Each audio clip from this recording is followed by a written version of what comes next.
Kung sino pa yung ahas, siya pa yung matapang at makapalang mukha. Kung sino pa yung nagnanakaw o yung nangaahas, siya pa yung mas may kumpiyansa. Mas maitim pa yung gilagid kaysa sa ingrown niya. Vice, pinatulan ang netizen nang idamay siya, si Francine at Catherine sa issue ni Andrea. Ladies, showbiz chika.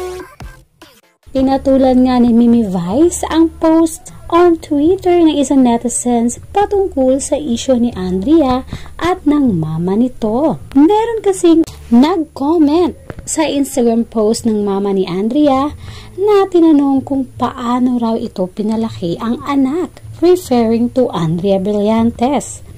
Sinagot naman ito ng mama ni Andrea, paano napagtapos niya sa school mga kapatid niya, nakapagpagawa ng bahay, may sariling negosyo. Ikaw, anong ambag mo sa mundo? At may nag-comment pa dito na, Mother, sending your kids to school and building them a house is your responsibility. Hindi nakaka-proud yun na anak mo ang gumawa ng dapat ginawa mo. Now, back to you. Ikaw, anong ambag mo? Ito ang naging sagot ng mama ni Andrea at sinagot pa ito ulit ng netizens. At dito nga ay binatikos ang mama ni Andrea sa kanyang naging sagot sa netizens. Dahil inasa raw ng mama ni Andrea ang dapat ay responsibilidad niya sana bilang isang ina. Dahil dito ay umalma nga ang fans ni Andrea at nag-post ito sa kanyang Twitter.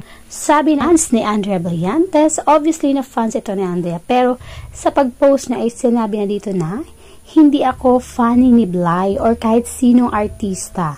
Pero kung yan ang punto mo, abay isali mo na lahat ng nanay ng mga artista na umasa sa kanilang gaya ni nanay ni Vice Ganda, nanay ni Francine, nanay ni Catherine Bernardo, nanay ni Bia Alonso, etc.